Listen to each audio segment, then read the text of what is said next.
나실인의 법은 이러하니라.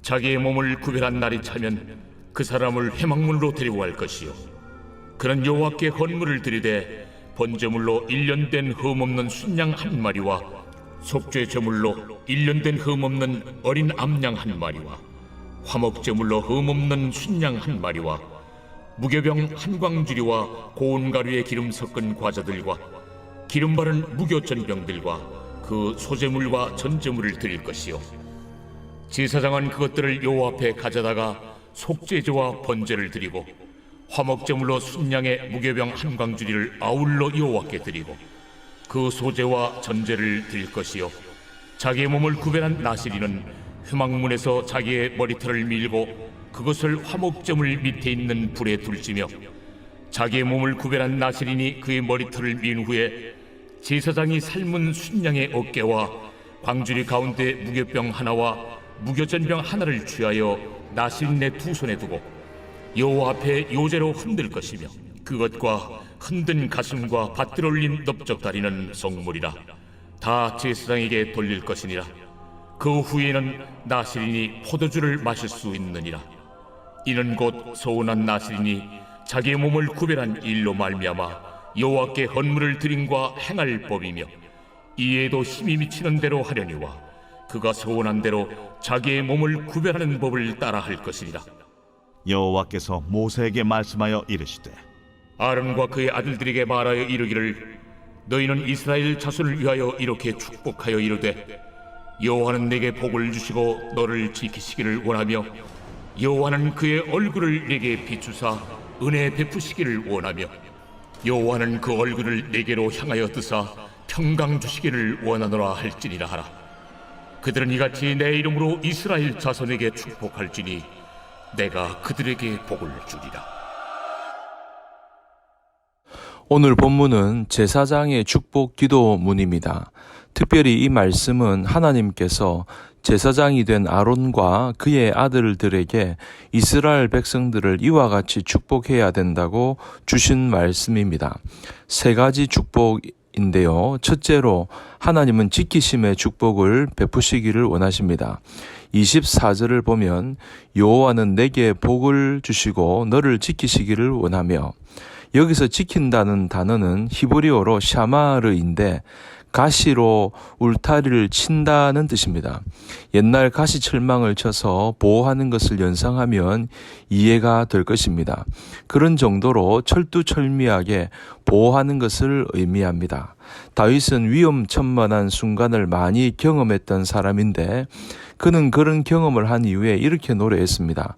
시편 34편 7절에 여호와의 천사가 주를 경유하는 자를 둘러진치고 그들을 건지시는도다.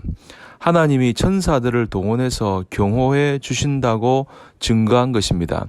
시편 기자는 이렇게 노래합니다. 시편 121편 3절 4절에 여호와께서 너를 실족하지 아니하게 하시며 너를 지키시는 이가 졸지 아니하시리로다. 이스라엘을 지키시는 이는 졸지도 아니하시고 주무시지도 아니하시리로다. 의인법적 표현 아닙니까? 하나님이 1년 365일 하루 24시간 분초마다 보호해 주신다는 사실입니다.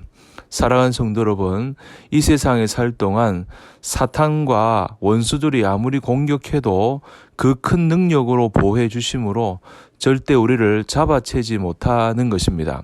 그러므로 우리가 결국 승리하고 천국에 들어가는 것입니다.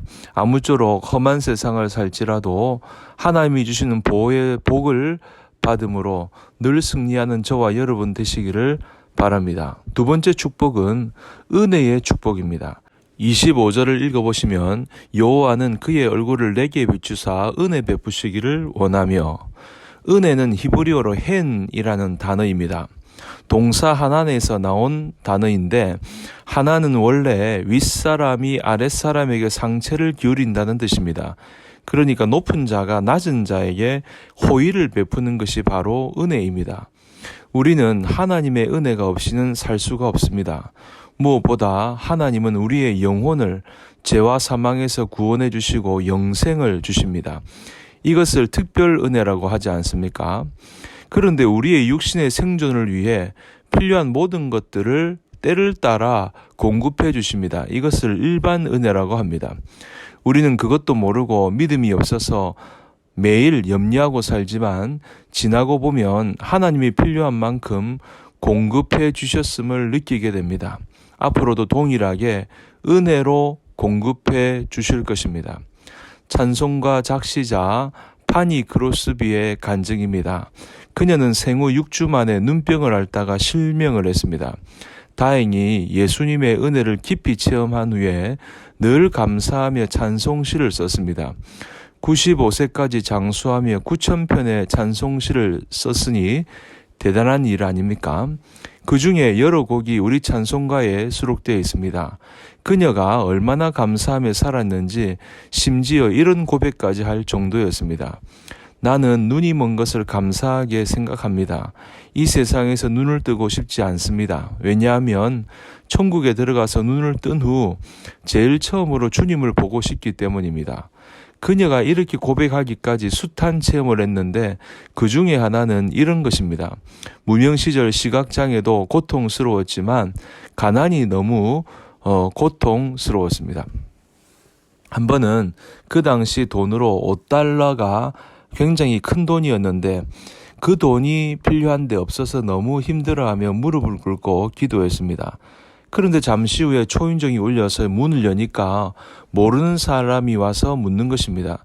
당신이 찬송가 가사를 쓰는 분입니까? 소문을 듣고 꼭 만나고 싶어서 왔습니다.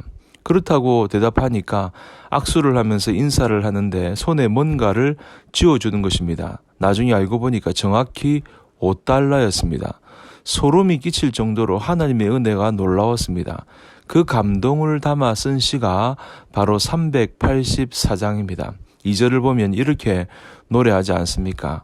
나의 갈 길 다가도록 예수 인도하시니 어려운 일 당할 때도 족한 은혜 주시네. 나는 심히 고단하고 영혼 매우 가라나 나의 앞에 반석에서 샘물나게 하시네. 그렇습니다. 하나님은 그때마다 족한 은혜를 주시는 분입니다. 그러므로 부디 족한 은혜 주시는 하나님 앞에 감사하며 승리하는 저와 여러분 되시기를 바랍니다. 세 번째로 평강의 축복을 주십니다. 26절에 여호와는 그 얼굴을 내게로 향하여 드사 평강 주시기를 원하노라 할지니라. 평강은 히브리어로 샬롬입니다. 하나님이 주시는 평안은 특별합니다. 예수님이 이렇게 말씀하지 않으셨습니까? 요한복음 14장 27절에 평안을 너희에게 끼치노니 곧 나의 평안을 너희에게 주노라. 내가 너희에게 주는 것은 세상이 주는 것과 같지 아니하니라. 너희는 마음에 근심하지도 말고 두려워하지도 말라. 세상이 주는 것은 일시적이고 육신적인 것입니다. 겨우 안락함이나 편리함의 수준입니다. 그런데 하나님이 주신 평안은 영원하고 신령한 것입니다. 환경과 조건을 초월합니다. 심지어 위기에 처하거나 환난을 당해도 그 가운데 평안을 누리는 것입니다. 여러분, 오늘 이 제사장의 축복처럼 지키심의 은혜, 또 은혜와 평강의 축복을 저와 여러분들이 누리게 되기를 우리 구주 예수님의 이름으로 간절히 축복합니다.